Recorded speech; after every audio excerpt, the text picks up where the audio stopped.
Silicon city ಬೆಂಗಳೂರಲ್ಲಿ ಇವತ್ತು ಸಾಕಷ್ಟು ಸುದ್ದಿಗಳು ಸದ್ದು ಮಾಡಿವೆ. ನ್ಯೂಸ್ 18 ವರದಿಗೆ ಮತ್ತೊಂದು ಅತಿ ದೊಡ್ಡ ಜಯ ಸಿಕ್ಕಿದೆ. ಜೆಸಿ ರೋಡ್ ಬಳಿ 2 ಕಡೆ ರಸ್ತೆ ಕುಸಿದಿದ್ದು ಪಾಲಿಕೆ ಸೈಲೆಂಟ್ ಆಗಿದೆ. ಬೀದಿ ನಾಯಿಗಳ ಹಾವಳಿ ಮಿತಿ ಮೀರಿದ್ದು ಅಂಕಿ ಅಂಶಗಳು ಬೆಚ್ಚಿ ಬೀಳಿಸುವಂತಿದೆ. ಬೆಂಗಳೂರು ಡ್ರಗ್ಸ್ ಹಬ್ ಆಗ್ತಿದ್ಯಾ ಅನ್ನುವಂಥ ಡೌಟ್ ಶುರುವಾಗಿದೆ. ಎಣ್ಣೆ ನಶೆಯಲ್ಲಿ ಪುಂಡರು ಪೊಲೀಸರ ಮೇಲೆ ಹಲ್ಲೆ ಮಾಡಿದ್ದಾರೆ.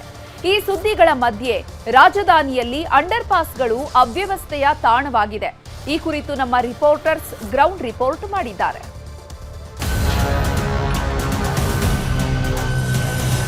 ನ್ಯೂಸ್ 18 ಒಂದು ಸಮಸ್ಯೆ ಕೈಗೆತ್ತಿಕೊಳ್ತು ಅಂದ್ರೆ ತಾರ್ಕಿಕ ಅಂತ್ಯ ಕಾಣಿಸದೆ ಬಿಡೋ ಮಾತೇ ಇಲ್ಲ. ಜನರ ಧ್ವನಿಯಾಗಿ ಅಖಾಡಕ್ಕಿಳಿದು ಬಗೆಹರಿಯದ ಸಮಸ್ಯೆಗಳಿಗೆ ಮುಕ್ತಿ ಕೊಡಿಸ್ತಿದೆ. ನಮ್ಮ ಬೆಂಗಳೂರು ವಿಶೇಷ ಬುಲೆಟಿನ್ ಮೂಲಕ ನಿದ್ದೆಗಣ್ಣಲ್ಲಿರುವ ಅಧಿಕಾರಿಗಳನ್ನ ಬಡಿದೆಬ್ಬಿಸೋ ಕೆಲಸ ಮಾಡುತ್ತಿದೆ. ಇದೀಗ ನ್ಯೂಸ್ 18 ವರದಿಗೆ ಮತ್ತೊಂದು ಅತಿದೊಡ್ಡ ಜಯ ಸಿಕ್ಕಿದೆ.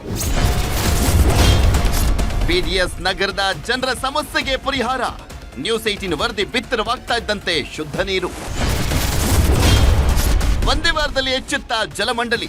ನ್ಯೂಸ್ 18ಗೆ ಬೆಂಗಳೂರಿಗರ ಧನ್ಯವಾದ. ನ್ಯೂಸ್ 18 ಕನ್ನಡದವರು ಎಲ್ಲ ಪಿಕ್ಚರೈಸ್ ಮಾಡಿ ಎಲ್ಲ ತೋರಿಸಿದ್ರಿಂದ ಈಗ ಒಂದು 4 ದಿವಸದ ಹಿಂದೆ ನೀರು ಬಿಟ್ಟಿದ್ದಾರೆ. ಚೆನ್ನಾಗೇ ಬಿಟ್ಟಿದ್ದಾರೆ, ನೀರೆಲ್ಲ ಕ್ಲಿಯರ್ ಆಗೇ ಇದೆ. ಸೊ ಧನ್ಯವಾದ ನ್ಯೂಸ್ 18 ಕನ್ನಡಕ್ಕೆ. TV 18 ಅವ್ರಿಗೆ ನಮ್ಮ ಕರೆಯನ್ನು ಹೋಗೊಟ್ಟು ತಮ್ಮ ಅಮೂಲ್ಯವಾದ ಸಮಯವನ್ನು ಮೀಸಲಿಟ್ಟು ನಮ್ಮ ಕಾರ್ಯವನ್ನು ಬಹು ಬೇಗನೆ ನೆರವೇರಿಸಿಕೊಟ್ಟಿದ್ದಕ್ಕೆ ಬಹಳ ಧನ್ಯವಾದಗಳನ್ನು ತಿಳಿಸ್ತೀನಿ. ನ್ಯೂಸ್ 18 ಅವ್ರಿಗೆ ವಂದನೆಗಳು.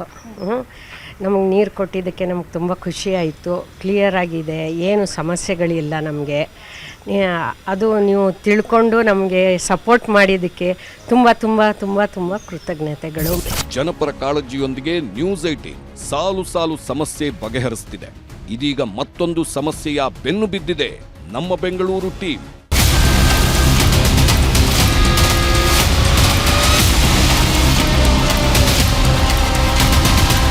ಬೆಂಗಳೂರಿನಲ್ಲಿ ದಿನದಿಂದ ದಿನಕ್ಕೆ ಅಪಘಾತಗಳ ಸಂಖ್ಯೆ ಹೆಚ್ಚಾಗ್ತಾ ಇದೆ. ಈ ನಡುವೆ ಜನರ ಸುರಕ್ಷತೆ ಆದ್ಯತೆ ಅಡಿಯಲ್ಲಿ ಪ್ರಮುಖ ರಸ್ತೆಗಳಲ್ಲಿ ಪಾದಚಾರಿ ಮಾರ್ಗಗಳನ್ನು ಮಾಡಲಾಗಿತ್ತು. ಅದಲ್ಲದೆ ಮಳೆಗಾಲದಲ್ಲೂ ಸಹ ರಕ್ಷಣೆಗನ್ನೋ ರೀತಿಯಲ್ಲಿ ಅಲ್ಲಿನ ವ್ಯವಸ್ಥೆಯನ್ನು ಮಾಡಲಾಗಿತ್ತು.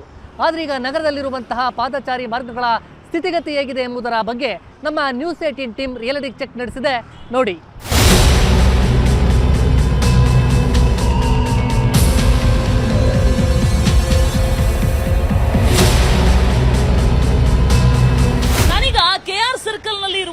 ಪಾದಚಾರಿ ಸುರಂಗ ಮಾರ್ಗದಲ್ಲಿದ್ದೀನಿ. ಇದು ಮಳೆ ಬಂತು ಅಂದ್ರೆ ಸಾಕು, ಈ ಭಾಗದಲ್ಲಿ ಜನಸಾಮಾನ್ಯರು ಓಡಾಡೋದಕ್ಕೆ ಬಳಕೆಗೆ ಯೋಗ್ಯವಾಗಿರೋದಿಲ್ಲ. ಯಾಕಂದ್ರೆ ಸುತ್ತಮುತ್ತಲ ಏರಿಯಾದ ಎಲ್ಲ ನೀರು ಕೂಡ ಈ ಒಂದು ಸುರಂಗ ಮಾರ್ಗದ ಒಳಗಡೆ ಸೇರ್ಕೊಳ್ಳುವಂತಹ ಕಾರಣ ಕಂಪ್ಲೀಟ್ ಆಗಿ ಜಲಾವೃತ ಆಗಿ ಹೋಗುತ್ತೆ. ಈಗಾಗಲೇ ಕಳೆದ ಬಾರಿ ಬಂದಂತಹ ಮಳೆಗೆ 3 ರಿಂದ 4 ದಿನಗಳ ಕಾಲ ಈ ಒಂದು ಅಂಡರ್ ಪಾಸ್ ಅಥವಾ ಸುರಂಗ ಮಾರ್ಗ ಏನಿದೆ ಇದು ಕ್ಲೋಸ್ ಆಗಿತ್ತು. ಸೊ ಮಳೆ ಬಂದಂತಹ ಸಂದರ್ಭದಲ್ಲಿ ಇದಕ್ಕೊಂದು ಸೂಕ್ತ ವ್ಯವಸ್ಥೆಯನ್ನ ಮಾಡಬೇಕು ಅಂತ ಜನಸಾಮಾನ್ಯರು, ಸ್ಪೆಷಲಿ ಮಹಿಳೆಯರು ಆಗ್ರಹಿಸ್ತಾ ಇರುವಂತದ್ದು.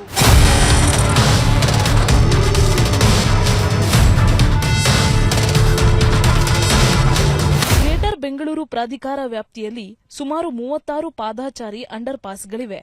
ಇವುಗಳಲ್ಲಿ ಬಹುತೇಕ ಬಳಕೆಗೆ ಯೋಗ್ಯವಲ್ಲ. ನಿರ್ವಹಣೆಯ ಕೊರತೆಯಿಂದ ಹಲವೆಡೆ ಜನರೇ ಬಳಕೆ ಮಾಡ್ತಿಲ್ವಂತೆ.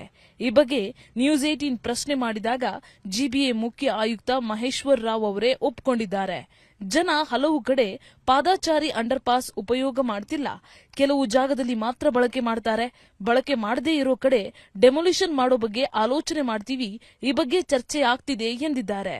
ಇದರೊಂದಿಗೆ ಜನ ಬಳಕೆ ಮಾಡೋದಕ್ಕೆ ಏನೇನ್ ಸೌಕರ್ಯ ಕೊಡಬೇಕು ಅಂತ ಕೂಡ ಪರಿಶೀಲನೆ ಮಾಡ್ತೀವಿ ಎಂದಿದ್ದಾರೆ. ನಾವು ಕನ್ಸ್ಟ್ರಕ್ಷನ್ ಮಾಡಿ ಇಟ್ಟಿದ್ದೇವೆ, ಜನರು ಅದನ್ನು ಉಪಯೋಗ ಮಾಡ್ತಾ ಇಲ್ಲ. ಸಮಸ್ಯೆ ಅಲ್ಲಿ ಬಂದಿದೆ, ಅದಕ್ಕೋಸ್ಕರ ಕನ್ಸ್ಟ್ರಕ್ಷನ್ ಮಾಡಿದ ತಕ್ಷಣ ಸಾಕಷ್ಟು ಕೇಸಸ್ನಲ್ಲಿ ಅವರು ಉಪಯೋಗ ಮಾಡಿಲ್ಲ. ಕೆಲವು ಜಾಗದಲ್ಲಿ ಅವರು ಉಪಯೋಗ ಮಾಡ್ತಾ ಇದ್ದಾರೆ. KR ಮಾರ್ಕೆಟ್ನಲ್ಲಿ ಬೇರೆ ಕಡೆ underpasses are being used. So ಅದನ್ನು ನಾವು ಈಗ either we will demolish it or we will look for reuse of this. 8 ವರ್ಷದಿಂದ ಅಬ್ಯಾಂಡನ್ ಆಗಿದ್ರೆ ಅದರ ಸ್ಥಿತಿಗತಿ ಬಗ್ಗೆ ಒಂದು ಪರಿಶೀಲನೆ ಮಾಡಲಿಕ್ಕೆ ನಾವು ಹೇಳ್ತೀವಿ.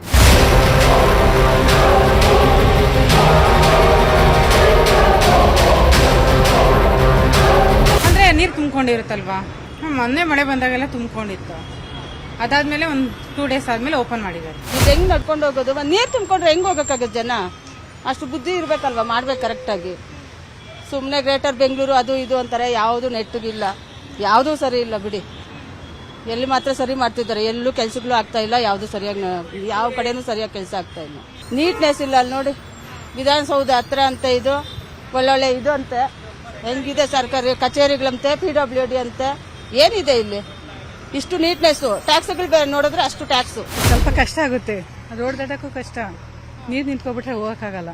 ನೀರು ಬರುತ್ತೆ, ನಾವು ಆ ಕಡೆ ಸ್ವಲ್ಪ ದಾರಿ ಇದೆ, ಕಾಲೇಜ್ ಓಪನ್ ಇರುತ್ತೆ, ಆ ಕಡೆಯಿಂದ ಹೊರಟೋಗ್ತೀವಿ. ಇಲ್ಲಿ ಸುತ್ತಮುತ್ತ ಓಡಾಡೋರಿಗೆ ಕಷ್ಟ ಆಗುತ್ತೆ. ಪಾದಚಾರಿ ಅಂಡರ್ ಪಾಸ್ ಅನ್ನ ಮಹಿಳೆಯರು ಬಳಕೆ ಮಾಡ್ತಾ ಇಲ್ವಾ? ಸಿಟಿಯಲ್ಲಿ ಇದರ ಚಿತ್ರಣ ಹೇಗಿದೆ, ಅದರ ರಿಯಾಲಿಟಿಯನ್ನ ಮಂಜು ಆರ್ಯ ಹೇಳ್ತಾ ಹೋಗ್ತಾರೆ, ಕೇಳಿ.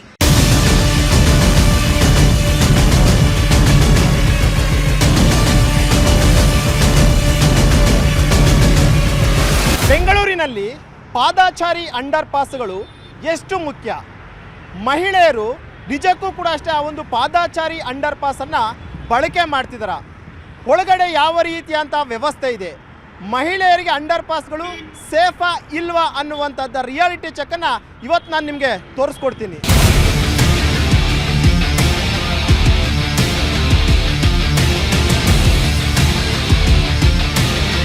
ಈಗ ನಾನು ಹೆಬ್ಬಾಳದ ಬಸ್ ನಿಲ್ದಾಣದ ಬಳಿ ಇರುವಂತಹ ಪಾದಚಾರಿ ಅಂಡರ್ ಪಾಸ್ನಲ್ಲಿದ್ದೀನಿ. ಇಲ್ಲಿನ ಅಂಡರ್ ಪಾಸನ್ನು ಕೂಡ ಅಷ್ಟೊಮ್ಮೆ ಗಮನಿಸ್ತಾ ಇರ್ಬೋದು ನೀವು, ಯಾವ ರೀತಿಯಾಗಿದೆ. ನಿಜಕ್ಕೂ ಕೂಡ ಈ ಅಂಡರ್ ಪಾಸ್ನಲ್ಲಿ ಮಹಿಳೆಯರು ಸೇಫ್ ಆಗಿ ಬರಬಹುದಾ, ಇಲ್ಲಿನ ಭದ್ರತಾ ವ್ಯವಸ್ಥೆ ಯಾವ ರೀತಿಯಾಗಿದೆ ಅನ್ನುವಂಥದ್ದನ್ನು ಕೂಡ ತೋರಿಸ್ತೀನಿ. ನೀವು ನೋಡ್ಬೋದು, ಓರ್ವ ಗಾರ್ಡನ್ನು ಕೂಡ ಈಗಾಗಲೇ ನೇಮಕವನ್ನು ಮಾಡಿದ್ದಾರೆ. ಪ್ರತಿಯೊಂದು ಅಂಡರ್ ಪಾಸ್ನಲ್ಲಿಯೂ ಕೂಡ ಅಷ್ಟೇ ಓರ್ವ ಹೋಮ್ ಗಾರ್ಡನ್ನು ನೇಮಕ ಮಾಡಬೇಕು ಅಂತೇಳಿ ಸರ್ಕಾರ ಕೂಡ ಹೇಳಿತ್ತು. GBOದವರು ಕೂಡ ಅಷ್ಟೇ ಈಗಾಗಲೇ ನೇಮಕ ಮಾಡುವಂಥ ಒಂದು ಕೆಲಸವನ್ನು ಮಾಡಿದ್ದಾರೆ. ನೀವು ದೃಶ್ಯದಲ್ಲಿ ನೋಡ್ತಾ ಇರ್ಬೋದು, ಓರ್ವ ಮಹಿಳಾ ಹೋಮ್ ಗಾರ್ಡನ್ನು, ಅದರಲ್ಲೂ ಕೂಡ ಅಷ್ಟೇ ಬೆಂಗಳೂರು ನಗರದಲ್ಲಿ ಬೆಳಿಗ್ಗೆ ಮತ್ತು ಮಧ್ಯಾಹ್ನದ ಶಿಫ್ಟ್ನಲ್ಲಿ ಮಹಿಳಾ ಹೋಮ್ ಗಾರ್ಡ್ಗಳನ್ನು ಅತಿ ಹೆಚ್ಚಾಗಿ ನಿಯೋಜನೆಯನ್ನು ಮಾಡ್ತಾರೆ. ಕಾರಣ ಏನು ಅಂತಂದರೆ ಮಹಿಳೆಯರ ಒಂದು ಹಿತದೃಷ್ಟಿಯಿಂದಾಗಿ. ಇದರ ಜೊತೆಗೆ ಲೈಟಿಂಗ್ಸ್ ವ್ಯವಸ್ಥೆಯನ್ನು ಕೂಡ ನೀವು ಗಮನಿಸ್ತಾ ಇರಬಹುದು. ಅಂಡರ್ ಪಾಸ್ನ ಎರಡೂ ಬದಿಗಳಲ್ಲಿ ಕೂಡ ಈಗಾಗಲೇ ಒಂದಷ್ಟು ಲೈಟಿಂಗ್ ವ್ಯವಸ್ಥೆಯನ್ನು ಕೂಡ ಮಾಡ್ಕೊಂಡಿದ್ದಾರೆ. ಸೋಲಾರ್ ಲೈಟಿಂಗ್ ಸಿಸ್ಟಮ್ ಅನ್ನು ಕೂಡ ಈಗಾಗಲೇ ತಂದಿರುವಂಥದ್ದು. ಇನ್ನೊಂದು ಪ್ರಮುಖವಾಗಿ CC ಕ್ಯಾಮ್ರಾಗಳು. ಯಾಕಂದರೆ ಕಳೆದ ಒಂದಷ್ಟು ಅಂಡರ್ ಪಾಸ್ನಲ್ಲಿ ಒಂದಷ್ಟು ಘಟನೆಗಳು ಕೂಡ ಆಗಿತ್ತು. ಮಹಿಳೆಯರ ಜೊತೆ ಅನುಚಿತವಾಗಿ ವರ್ತನೆ ಮಾಡುವಂಥ ಒಂದಷ್ಟು ಇನ್ಸಿಡೆಂಟ್ಸ್ ಕೂಡ ಅಷ್ಟೇ ಬೆಂಗಳೂರು ನಗರದಲ್ಲಿ ರೆಕಾರ್ಡ್ ಆಗಿತ್ತು. ಆ ಒಂದು ಹಿತದೃಷ್ಟಿಯಿಂದ ಪ್ರತಿಯೊಂದು ಅಂಡರ್ ಪಾಸ್ನಲ್ಲೂ ಕೂಡ ಅಷ್ಟೇ ಎಲ್ಲ ಬದಿಗಳಲ್ಲಿಯೂ ಕೂಡ ಅಷ್ಟೇ CC ಕ್ಯಾಮ್ರಾಗಳನ್ನು ಕಡ್ಡಾಯವಾಗಿ ನಿಯೋಜನೆಯನ್ನು ಮಾಡಬೇಕು ಅನ್ನೋದು ಒಂದು ಆದೇಶ ಇತ್ತು. ಆ ಒಂದು ಆದೇಶದಂತೆ ಈ ಒಂದು ಅಂಡರ್ ಪಾಸ್ನ ಪ್ರತಿಯೊಂದು ಎಕ್ಸಿಟ್ ಮತ್ತು ಎಂಟ್ರಿ ಗೇಟ್ನಲ್ಲೂ ಕೂಡ ಅಷ್ಟೇ ಈಗಾಗಲೇ CC ಕ್ಯಾಮ್ರಾದ ದೃಶ್ಯಾವಳಿಗಳು ಕೂಡ ಅಷ್ಟೇ ಕಂಪ್ಲೀಟ್ ಆಗಿ ಕ್ಯಾಪ್ಚರ್ ಆಗಬೇಕು ಅನ್ನೋ ಒಂದು ಕಾರಣಕ್ಕೋಸ್ಕರ CCTVಯನ್ನು ಕೂಡ ಈಗಾಗಲೇ ಹಾಕ್ಕೊಟ್ಟಿದ್ದಾರೆ.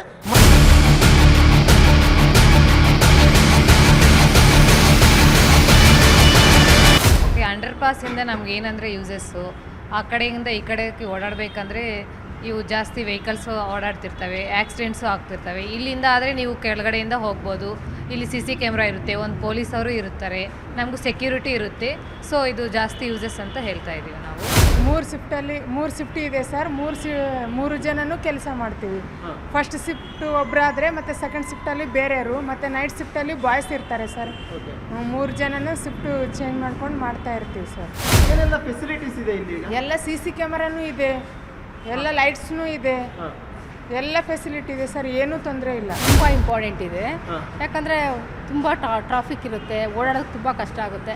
ಅಂಡರ್ ಪಾಸ್ ಇದ್ದರೆ ಆರಾಮಾಗಿ ಓಡಾಡ್ಬೋದು, ಅದಕ್ಕೋಸ್ಕರ ತುಂಬ ಇಂಪಾರ್ಟೆಂಟು. ಏನು ಪ್ರಾಬ್ಲಮ್ ಇಲ್ಲ, ಒಂದು ಸೇಫ್ಟಿಯಾಗಿ ಐತಿ, ಸೇಫ್ಟಿ ಪ್ಲೇಸ್. ಓಕೆ. ಈಗ ರೋಡ್ ಕ್ರಾಸ್ ಮಾಡಕ್ಕೆ ಮೊದಲು ರೋಡ್ ಕ್ರಾಸ್ ಮಾಡಬೇಕಾಯ್ತು, ಅಂಡರ್ ಪಾಸ್ ಕಷ್ಟ ಆಯ್ತು ಅವಾಗ. ವೆಹಿಕಲ್ ಬೇರೆ ಫಾಸ್ಟ್ ಆಗಿ ಬರುತ್ತೆ. ಹೌದೌದು, ಇವಾಗ ನನ್ನ ಅನುಕೂಲ ಮಾಡಿಕೊಟ್ಟಿದ್ದಾರೆ. ತುಂಬ 100% ಇಂಪಾರ್ಟೆಂಟು. ತುಂಬ ಕ್ಲೀನಿಂಗ್ ಇದೆ, ಪರವಾಗಿಲ್ಲ. ಫಸ್ಟಿಗಿಂತ ಇವಾಗ ತುಂಬ ಚೆನ್ನಾಗಿದೆ. ಇವರು ಹೋಮ್ ಗಾರ್ಡ್ಸ್ನು ಹಾಕಿದ್ದಾರೆ, ಅವರು ತುಂಬ ಚೆನ್ನಾಗಿ ನೋಡ್ಕೊತಾ ಇದ್ದಾರೆ. ನೀರು ನಿಂತ್ಕೊಳುತ್ತೆ ಸರ್, ನೀರು ನಿಂತ್ಕೊಳುತ್ತೆ ಮಳೆ ಬಂದಾಗ. ಮಾರ್ನಿಂಗ್ ಎಲ್ಲ ಕ್ಲೀನ್ ಮಾಡಿಸ್ತಾರೆ, ಮಾರ್ನಿಂಗ್ ಎಲ್ಲ ಕ್ಲೀನ್ ಮಾಡಿ ಜಾಸ್ತಿ ಜೋರಿಗೆ ಬಂದಾಗ ನಿಂತ್ಕೊಳುತ್ತೆ ಮಳೆ. ಅದಕ್ಕೇನಾದರೂ ಒಂದು ಸೇಫ್ಟಿ ಮಾಡಿಸಿದ್ರೆ ಅನುಕೂಲ ಆಗುತ್ತೆ ಸರ್ ನಮಗೆ. ನೋಡಿದ್ರಲ್ಲ, ಹೆಬ್ಬಾಳ ಬಳಿ ಇರುವಂತಹ ಪಾದಚಾರಿ ಅಂಡರ್ ಪಾಸ್ನ ವ್ಯವಸ್ಥೆ ಯಾವ ರೀತಿಯಾಗಿದೆ ಅಂತ ಹೇಳ್ಬಿಟ್ಟು ನಮ್ಮ ಪ್ರತಿನಿಧಿ ಗಂಗಾಧರ್ ಅಲ್ಲಿನ ವಾಸ್ತವತೆಯನ್ನು ವಿವರಿಸ್ತಾರೆ ನೋಡಿ.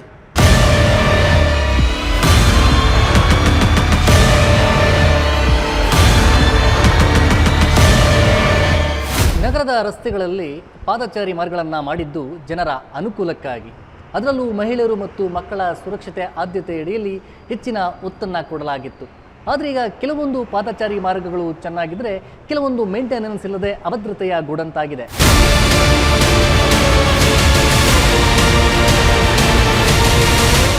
ಎಸ್, ನೀವೇ ನೋಡಿ, ಓಡಾಡಲು ಅನುಕೂಲವಾಗಿರೋ ಪಾದಚಾರಿ ಮಾರ್ಗ, ಆದರೆ ಸುರಕ್ಷಾ ಕ್ರಮಗಳೇ ಮಾಯ.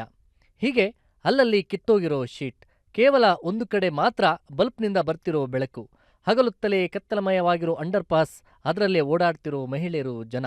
ಇಲ್ನೋಡಿ, ಭದ್ರತೆಗಿರೋ ಹೋಮ್ಗಾರ್ಡ್ ಮಹಿಳೆ ಎಷ್ಟು ಜೋರಾಗಿ ಒತ್ತಿದ್ರೂ ಸೈರನ್ ಬರೋದಿರಲಿ, ಪ್ರೆಸ್ ಕೂಡ ಆಗ್ತಿಲ್ಲ. ಒಂದು ಕಡೆ CCTV ಇದ್ದು ಅದು ವರ್ಕ್ ಆಗುತ್ತೋ ಇಲ್ವೋ ಗೊತ್ತಿಲ್ಲ. ಸರಿಯಾದಂತಹ CC ಕ್ಯಾಮ್ರಾ ಅಂಡರ್ ಪಾಸ್ ಒಳಗಡೆನೇ ಇಲ್ಲ. ಕೇವಲ ಕಿತ್ತೋಗಿರುವಂತಹ CCTV ಮಾತ್ರ ಅಲ್ಲಿ ನೇತಾಡ್ತಾ ಇದೆ. ಇದಲ್ಲದೆ ಹಾಳಾಗಿರೋ ಸ್ವಿಚ್ ಬೋರ್ಡ್, ಹೆಚ್ಚಾಗಿ ಮಳೆ ಬಂದರೆ ನೀರು ಹೊರಹಾಕಲು ಇರೋ ಕಡಿಮೆ ಪ್ರಮಾಣದ ಚಿಕ್ಕ ಮೋಟರ್ ಪಂಪ್, ಹೀಗೆ ಸಾಲು ಸಾಲು ಸುರಕ್ಷಾ ಕ್ರಮ ಭದ್ರತೆಗಳಿಲ್ಲದೆ ಇರೋ ಈ ಸ್ಥಳ ಯಾವುದಂದ್ರೆ CBI ಬಸ್ ನಿಲ್ದಾಣದ ಪಾದಚಾರಿ ಮಾರ್ಗ. ಏರ್ಪೋರ್ಟ್ ಮಾರ್ಗವಾಗಿ ಹೋಗುವ ಎಲ್ಲ ಬಸ್ಗಳು ಇಲ್ಲಿ ಸ್ಟಾಪ್ ಕೊಡುತ್ತೆ. ಪ್ರತಿನಿತ್ಯ ನೂರಾರು ಜನ ಈ ಪಾದಚಾರಿ ಮಾರ್ಗ ಬಳಸಿ ಓಡಾಡ್ತಾ ಇರ್ತಾರೆ. ಆದರೆ ಇಲ್ಲಿ ಪಾದಚಾರಿ ಮಾರ್ಗವೇನೋ ಅನುಕೂಲಕರವಾಗಿದೆ, ಆದರೆ ಮೇಂಟೆನೆನ್ಸ್ ಇಲ್ಲದೆ, ಸುರಕ್ಷತೆ ಇಲ್ಲದೆ ಅಭದ್ರತೆ ಕಾಡ್ತಿದೆ. ಎಸ್ಪೆಷಲಿ ನೈಟ್ ಟೈಮ್ಸಲ್ಲಿ ಅಂದರೆ ಇಲ್ಲಿ ಇರ್ತಾರೆ ಸೆಕ್ಯೂರಿಟಿ, ಬಟ್ ಕೆಲವೊಂದಿಷ್ಟು ಇನ್ನೂ ಲೇಟ್ ನಾನು ಅಬ್ಸರ್ವ್ ಮಾಡ್ದಂಗೆ ಲೇಡೀಸ್ಗೆಲ್ಲ ಕ್ರಾಸ್ ಮಾಡುವಾಗ ಅಬ್ಸಲ್ಯೂಟ್ಲಿ ಯಾರೂ ಇರಲ್ಲ ಇಲ್ಲಿ. ಆಮೇಲೆ ಲೈಟ್ಸ್ ಎಲ್ಲ ಮೆನಿ ಟೈಮ್ಸ್ ವರ್ಕ್ ಆಗ್ತಾ ಇರಲ್ಲ, ಸೊ ಅದು ಪ್ರಾಬ್ಲಮ್ ಇದೆ. ಆಮೇಲೆ ಮಳೆ ಬಂದಾಗ ಅದೇ ನೀರು ನಿಲ್ಲೋದು ಅದೆಲ್ಲ ಸ್ವಲ್ಪ ತೊಂದರೆ ಇರ್ತಾಯಿತ್ತು. ಏನೋ ಅರೇಂಜ್ಮೆಂಟ್ ಮಾಡಿದ್ದಾರೆ, ಬಟ್ ಅದು ಎಷ್ಟು ಮಟ್ಟಿಗೆ ಎಫೆಕ್ಟಿವ್ ಇದೆ ನೋಡ್ಬೇಕು. ಈ ವರ್ಷ ಲಾಸ್ಟ್ ಇಯರ್ ಒಂದು ನೀರು ನಿಲ್ತಾ ಇತ್ತು ಇಲ್ಲಿ. CC ಕ್ಯಾಮ್ರಾ ಇಲ್ಲ ಇಲ್ಲಿ, ಓಡಾಡೋಕ್ಕೂ ಒಂದು ಸ್ವಲ್ಪ ಇದಾಗುತ್ತೆ. ಮತ್ತು ಲೈಟಿಂಗ್ಸ್ ಎಲ್ಲ ಒಂದೇ ಇರೋದು, ಅದು ಪ್ರಾಬ್ಲಮ್ ಆಗುತ್ತೆ. ಮತ್ತು ನೀರಿನ ವ್ಯವಸ್ಥೆ, ಮಳೆನ ಊದ್ರೆ ಜಾಸ್ತಿ ಇದಾಗುತ್ತೆ, ಗಲೀಜೆಲ್ಲ ಆಗಿರುತ್ತೆ. ಮತ್ತು ಏನು ಅಂತಂದರೆ ಒಟ್ಟಿನಲ್ಲಿ CC ಕ್ಯಾಮ್ರಾ ಎಲ್ಲ ಇದ್ದರೆ ಅಳವಡಿಸಿದ್ರೆ ಒಂದು ಸ್ವಲ್ಪ ಹೌದು.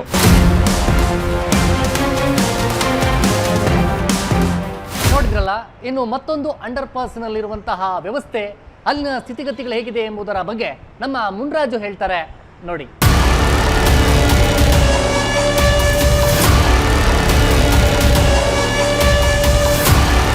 ಲಕ್ಷಾಂತರ ರೂಪಾಯಿ ಖರ್ಚು ಮಾಡಿ ಪಾದಚಾರಿ ಅಂಡರ್ ಪಾಸ್ಗಳನ್ನು ನಿರ್ಮಾಣ ಮಾಡಿರ್ತಾರೆ. ಅಂಡರ್ ಪಾಸ್ ಇದ್ರೂ ಕೂಡ ಜನ ರಸ್ತೆಯನ್ನು ದಾಟಿ ಮತ್ತೊಂದು ಬದಿಗೆ ಹೋಗ್ತಾ ಇದ್ದಾರೆ. ಇದರಿಂದ ಅವರ ಜೀವಕ್ಕೂ ಕೂಡ ಕೂತಿರೋದು. ಹಾಗಾದರೆ ನಾವೀಗ ಮಲ್ಲೇಶ್ವರದ ಈ ಒಂದು ಅಂಡರ್ ಪಾಸ್ನಲ್ಲಿ ಇದ್ದೀವಿ. ಇಲ್ಲಿ ಯಾವ ರೀತಿ ಮೇಂಟೆನೆನ್ಸ್ ಇದೆ, ಜನ ಯಾಕೆ ಇದನ್ನು ಬಳಕೆ ಮಾಡೋದು ಕಡಿಮೆ ಮಾಡಿದ್ದಾರೆ ಅನ್ನೋದ್ರ ಬಗ್ಗೆ ಸಂಪೂರ್ಣ ಮಾಹಿತಿಯನ್ನು ನೋಡೋಣ.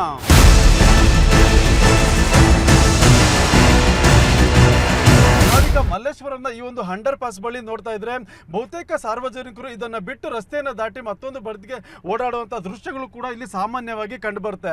ಈ ಒಂದು ಅಂಡರ್ ಪಾಸ್ ಅನ್ನ ಬೆಳಗ್ಗೆ 7 ಗಂಟೆಗೆ ಓಪನ್ ಮಾಡ್ತಾರೆ. ಆದ್ರೆ ಬಹುತೇಕ ಮಂದಿ ಅಂಡರ್ ಪಾಸ್ ಇದ್ರೂ ಕೂಡ ರಸ್ತೆಯನ್ನು ದಾಟಿ ಅಕ್ಕಪಕ್ಕ ಓಡಾಡ್ತಿರುವಂತಹ ದೃಶ್ಯಗಳನ್ನ ಈ ಒಂದು ಭಾಗದಲ್ಲಿ ಕಾಮನ್ ಆಗಿ ನೋಡಬಹುದಾಗಿದೆ. ಮತ್ತೆ ಈ ಒಂದು ಅಂಡರ್ ಪಾಸ್ ಅನ್ನ ಯಾಕೆ ಜನ ಯೂಸ್ ಮಾಡೋದು ಕಡಿಮೆ ಮಾಡಿದ್ರೆ, ಮತ್ತೆ ನಿರ್ವಹಣೆ ಆಗಿದೆ, ಮೇಂಟೆನೆನ್ಸ್ ಯಾವ ರೀತಿ ಮಾಡ್ತಾ ಇದ್ದಾರೆ ಅನ್ನೋದ್ರ ಬಗ್ಗೆ ನೋಡಿದ್ರೆ ಈ ಒಂದು ಅಂಡರ್ ಪಾಸ್ ಅಲ್ಲಿ ನೋಡಬಹುದು ಏನು ಸಾಮಾನ್ಯವಾಗಿ ಅಂಡರ್ ಪಾಸ್ ಅನ್ನ ನೀಟಾಗಿ ಇಟ್ಟಿರೋದು ಕೂಡ ಕಾಣುತ್ತೆ. ಆದ್ರೆ ಇಲ್ಲಿ ಸರಿಯಾದ ರೀತಿಯಲ್ಲಿ ಒಂದು ಸ್ವಲ್ಪ ಮೇಂಟೆನೆನ್ಸ್ ಬೇಕು ಅನ್ನೋದು ಸಾರ್ವಜನಿಕರು ಕೂಡ ಹೇಳ್ತಾ ಇರೋದು. ಯಾಕಂದ್ರೆ ಇಲ್ಲಿ ಸಾಕಷ್ಟು ಮಂದಿ ವ್ಯಾಪಾರಸ್ಥರು ಇದ್ದಾರೆ, ಮತ್ತೆ ರಸ್ತೆ ಬದಿ ಒಂದು ದೊಡ್ಡ ಮಟ್ಟದಲ್ಲಿ ವ್ಯಾಪಾರಿಗಳು ಕೂಡ ಇರ್ತಾರೆ. ಪ್ರತಿನಿತ್ಯ ಸಾರ್ವಜನಿಕರು ಕೂಡ ಇಲ್ಲಿ ಸಾವಿರಾರು ಸಂಖ್ಯೆಯಲ್ಲಿ ಓಡಾಟವನ್ನು ಮಾಡ್ತಾ ಇರ್ತಾರೆ. ಆದ್ರೆ ಅಂಡರ್ ಪಾಸ್ಗಳಲ್ಲಿ ಸ್ವಲ್ಪ ಕ್ಲೀನಿಂಗ್ ಕೊರತೆ ಇರೋದ್ರಿಂದ ಇದನ್ನ ಬಳಕೆ ಮಾಡೋದಕ್ಕೂ ಕೂಡ ಸಾರ್ವಜನಿಕರು ಹಿಂದೇಟು ಆಗ್ತಾ ಇದ್ದಾರೆ ಅಂತೇಳಿ ಬಹುತೇಕ ಮಂದಿ ಹೇಳ್ತಾ ಇರೋದು.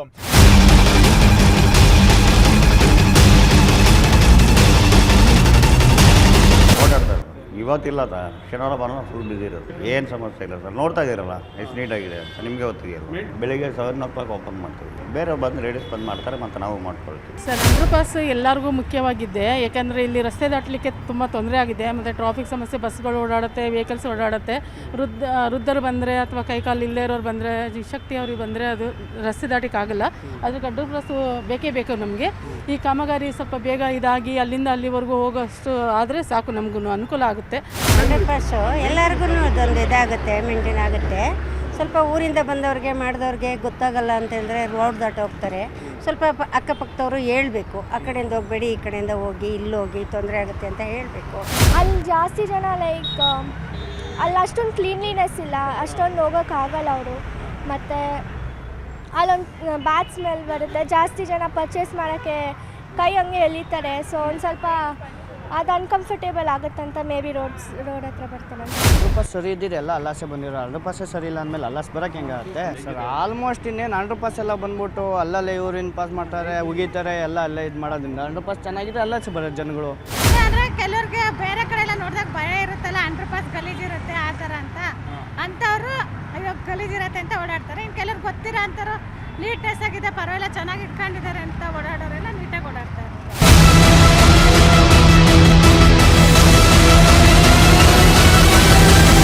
ನಗರದ ಪಾದಚಾರಿ ಅಂಡರ್ ಪಾಸ್ಗಳ ಸಂಪೂರ್ಣ ಚಿತ್ರಣ, ಸ್ಥಿತಿಗತಿ ಮತ್ತು ಅವಸ್ಥೆಗಳ ಬಗ್ಗೆ ಗಂಗಾಧರ್ ಹೇಳ್ತಾರೆ, ನೋಡೋಣ.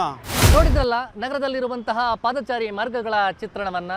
ಇದಷ್ಟೇ ಅಲ್ಲದೆ ಸಾಕಷ್ಟು ಕಡೆ ಪಾದಚಾರಿ ಮಾರ್ಗಗಳ ವ್ಯವಸ್ಥೆ ಸುಧಾರಿಸಬೇಕಾಗಿದೆ. ಅಧಿಕಾರಿಗಳು ಕೂಡ ಎಚ್ಚೆತ್ತುಕೊಂಡು ಅಲ್ಲಿ ಮೇಂಟೆನೆನ್ಸ್ ಜೊತೆಯಲ್ಲಿ ಭದ್ರತೆ ಜೊತೆಗೆ ಸುರಕ್ಷತೆಗೆ ಆದ್ಯತೆಯನ್ನು ಕೊಟ್ಟರೆ ಜನರಿಗೆ ಈ ಪಾದಚಾರಿ ಮಾರ್ಗ ಕೂಡ ಅನುಕೂಲಕರವಾಗಿದೆ. ಅದಷ್ಟೇ ಅಲ್ಲದೆ ಜನ ಕೂಡ ಸಹಕಾರವನ್ನು ಕೊಟ್ಟು ಅಲ್ಲಿ ದುಶ್ಚಟಗಳನ್ನು ಮಾಡದಿದ್ದರೆ ಈ ಒಂದು ವ್ಯವಸ್ಥೆ ಜನಕ್ಕೆ ಅನುಕೂಲಕರ ಕೂಡ ಆಗುತ್ತೆ. ಕ್ಯಾಮರಾ ಪರ್ಸನ್ ವೆಂಕಟೇಶ್ವರ ಜೊತೆ ಗಂಗಾಧರ ಭಟ್ಟ, ನ್ಯೂಸ್ 18 ಬೆಂಗಳೂರು.